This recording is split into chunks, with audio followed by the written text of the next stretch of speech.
आज अखिल भारतीय ओसवाल जैन संघ एवं मरुद्र का तहलका न्यूज नेटवर्क के तत्वाधान में ओसवाल संघ की स्थापना दिवस का जो ये आयोजन, मैंने सुना कि करीब 2018 से आप लोग ये मना रहे हैं। ये बहुत बड़ी बात है कि इस तरह का आयोजन जिस समाज के अंदर, जिस समाज की उत्पत्ति ओसिया से हुई हो, और उन आचार्यों ने क्या सोचकर ये ओसवाल जो गोत्र दिए, ये हम परिकल्पना भी नहीं कर सकते।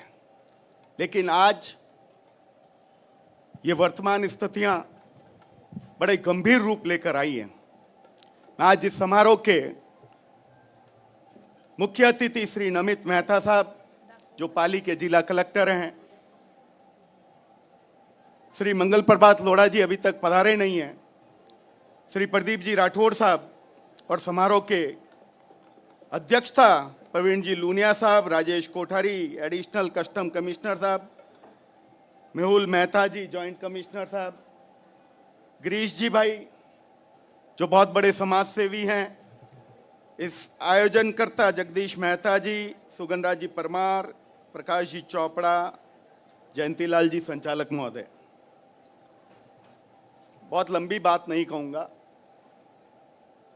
लेकिन इस समाज, ये जो लोग कहते हैं ना कि ये 4 उंगलियां हैं और ये चारों अलग अलग हैं, कोई छोटी है कोई बड़ी है, नजरियों का फर्क है। मेरी नजरियों में ये चारों बराबर है। आप कहेंगे कि चारों बराबर कैसे हैं? तनिक इन उंगलियों को ऐसे जोड़ के देखिए। अगर ये कहीं से छोटी नजर आ जाए तो आप बता दीजिएगा। आप अपने अपने हैंड में इन उंगलियों को ऐसे जोड़ के बताएं कि क्या ये अलग है, क्या ये छोटी है, क्या ये बड़ी है। कोई नहीं पैदा कर सकता इनको छोटी बड़ी। एक उंगली अगर ये कट जाए तो इस उंगली का महत्व आपको पता चल जाएगा। उसी तरह से आज हमारा समाज है। ये तेरापंथी है, ये स्थानकवासी है, ये मूर्ति पूजक है, ये अन्य तू ही है। कब तक? भगवान ने ये नहीं बनाकर भेजा था। भगवान ने कोई पंथ बनाकर नहीं भेजा था। क्या 24 तीर्थंकर ने किसी पंथ को जन्म दिया? किसी पंथ को जन्म नहीं दिया। या आप और हमको बांटने की जो साजिश किस प्रकार से हुई कोई नहीं कहता। कोई साधु संतों की निंदा करना नहीं चाहेगा और हम भी नहीं करना चाहते हैं। लेकिन इस समाज का जो बंटवारा हमने अपने आप से कर लिया है, उस चीज को एक करने की आवश्यकता है। एक करने की वो आवश्यकता है।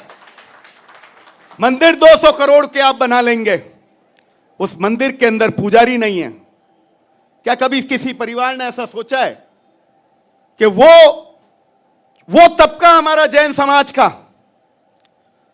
जिसकी पगार 10 से 12 हजार रुपए है, 15 हजार रुपए, हम लोग किसी भी जैन परिवार को मंदिरों में नौकरी देते हैं। कभी सोचा है कि वो अपना परिवार कैसे चलाएगा? हम लोग उससे क्या क्या काम करवाते हैं? क्या हम उनका शोषण नहीं कर रहे हैं? अपने दिल पर हाथ रख के कहिएगा कि किसी भी मंदिर में जैन समाज का कोई भी अधिकारी या जैन समाज का कोई भी आदमी कार्य कर रहा है, उसकी पगार कितनी होनी चाहिए?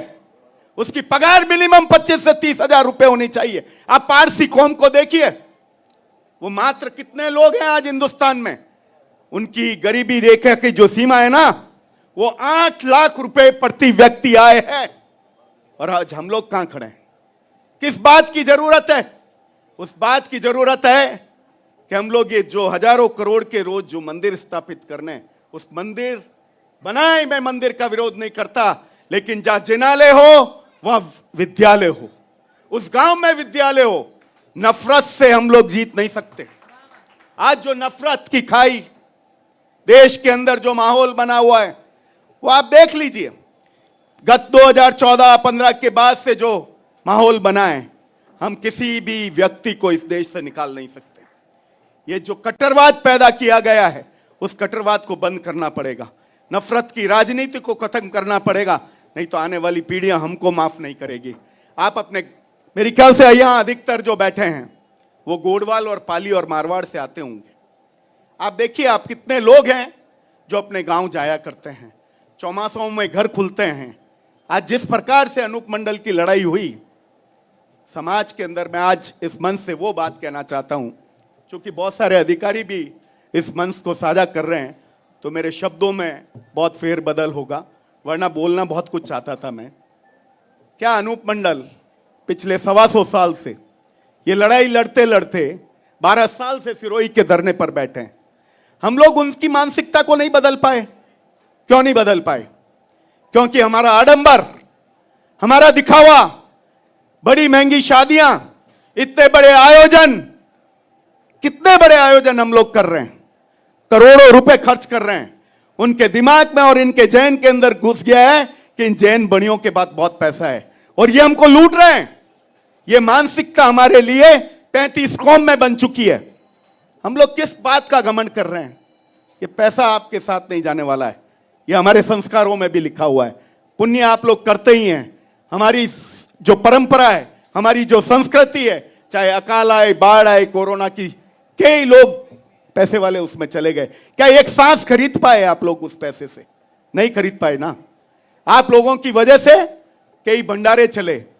आज हमको शिक्षा की जरूरत है, हमारे परिवार के बच्चों को शिक्षा की जरूरत है, हमारे गांव की उस धरती पर उन बच्चों को शिक्षा की जरूरत है। स्कूल और कॉलेज खोलकर क्या उनकी मानसिकता को बदलाया नहीं जा सकता? क्या उन लोगों को उस स्कूल में शिक्षा देकर हमारे साधु और साध्वी उस जगह पर रहें और वो जैन संस्कृति उनको सिखाए, तो क्या उनकी मानसिकता नहीं बदलेगी?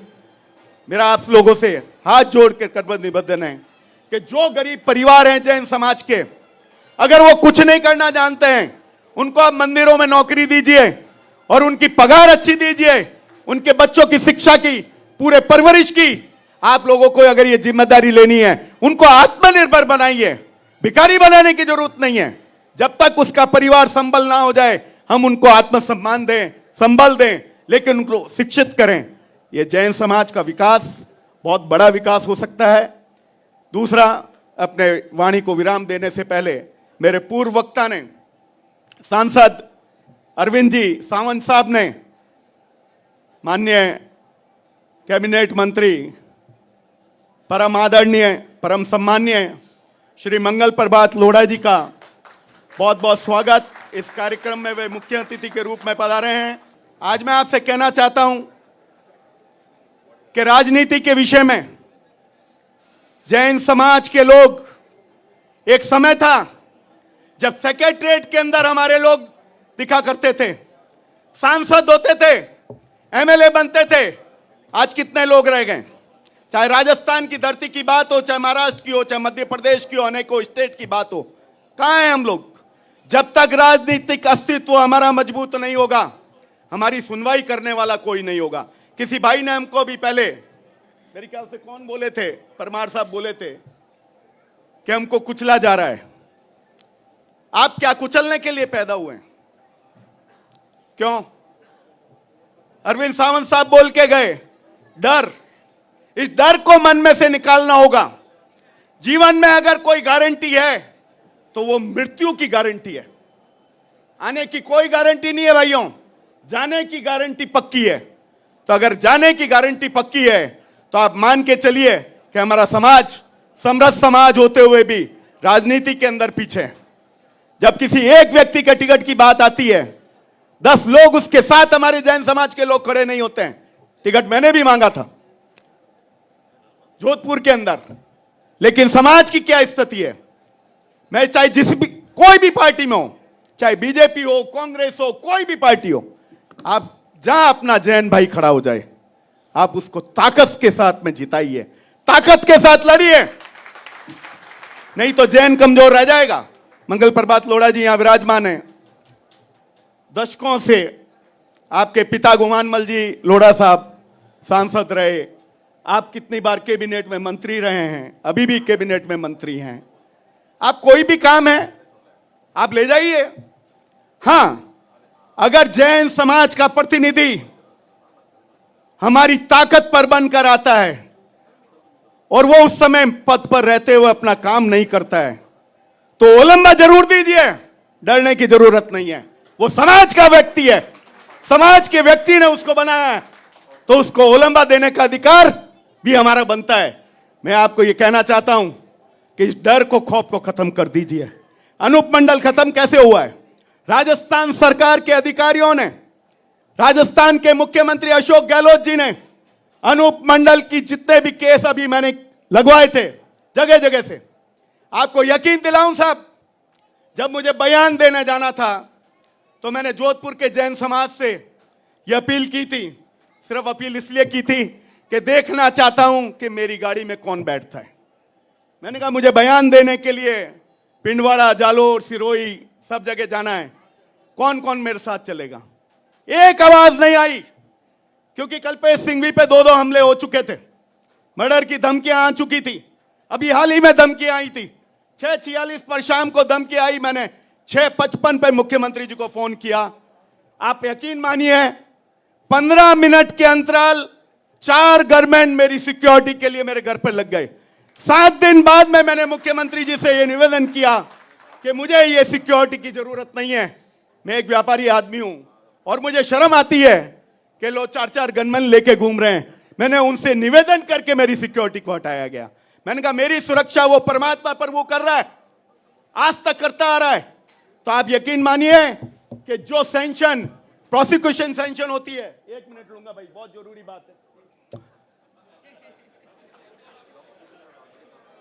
यह बात मैं इसलिए कह रहा हूं दोस्तों कि जब तक एफआईआर दर्ज नहीं होगी, पुलिस की तफ्तीश चालू नहीं होगी, मुकदमा शुरू नहीं होगा, मैंने देश से आह्वान किया था, पूरे देश से, कि घटना कहीं पर भी कारित हुई हो, आप मुकदमा दर्ज करवाइए।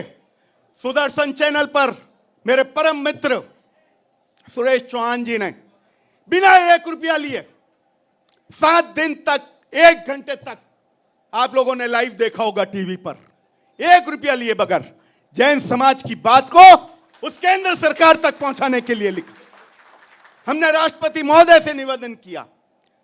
फिर मंगल प्रभात लोढ़ा जी का भी स्टेटमेंट आया कि हम जितना प्रयास कर सकेंगे भरसक प्रयास करेंगे। वो स्टेटमेंट मेरे को अभी तक पता है, क्योंकि कुछ वक्तव्य उसके अंदर मेरे भी थे। इस मुकदमों के अंदर धार्मिक पुलिस को चालान की परमिशन नहीं होती है। बहुत लोगों को नहीं पता होगा ये बात कि आप अगर कोई मुकदमा दर्ज करवाते हैं और आईपीसी की धारा 295A और 153A के अंदर जो मुकदमा दर्ज होता है, गृह विभाग, राजस्थान सरकार या कोई भी सरकार उसकी चालान की स्वीकृति देता है। 2.5 साल से चप्पल फट गए मेरे, जयपुर के चक्कर लगाते हुए। हमारे एक अधिकारी जो आज डीजी हैं, जैन हैं, जब मैं उनके कमरे में गया तो उन्होंने कहा कल्पेश जी ये परमिशन आती, मैंने मेरी 32 साल की नौकरी में नहीं देखी है। मैंने उनको एक उदाहरण दिया, मैंने कहा ये 32 साल पहले सांचौर के विधायक लाए थे और कल्पेश सिंघवी यह परमिशन लेकर आएगा। मिला मुख्यमंत्री जी से, मैंने कहा जैन समाज आपका ऋणी रहेगा। आज हमारी सीटें नहीं है, कोई फर्क नहीं पड़ता, लेकिन जैन समाज को यह पता चलना चाहिए कि मुख्यमंत्री अशोक गहलोत कितने संवेदनशील हैं। 295A के अंदर 153 की जो परमिशन, अभियोजन स्वीकृति जिसको बोलते हैं, वो लेकर आए और मुकनाराम को अंदर डाला, बालोतरा के अंदर 6 जनों को पाली के अंदर गिरफ्तार किया। पाली का समाज ज्ञापन देने पहुंचा। मेरे मित्र तत्कालीन राजेंद्र दर्शन जी वहां पर एसपी थे। उस ज्ञापन को एफआईआर में कन्वर्ट किया गया और 6 लोगों की गिरफ्तारियां हुई। इसी प्रकार सुमेरपुर में 3 लोगों की गिरफ्तारी हुई, 45 दिन तक जमानत नहीं होने दी। तो आप ये मान के चलिए कि ये कल्पेश सिंघवी नहीं कर रहा है, ये कल्पेश सिंघवी के साथ वो प्रभु ईश्वर है, साथ वो खड़ा है। आपकी ताकत थी, एक संकल्प था, एक लक्ष्य था, तो किसी भी काम को करने के लिए, चाहे परिवार को चलाना हो, चाहे राजनीति के अंदर हो, चाहे आपकी व्यापार के अंदर हो, आपका लक्ष्य निर्धारित होना चाहिए। अगर आप लक्ष्य से भटक गए तो वो कार्य कभी पूरा नहीं होगा। जय जिनेंद्र।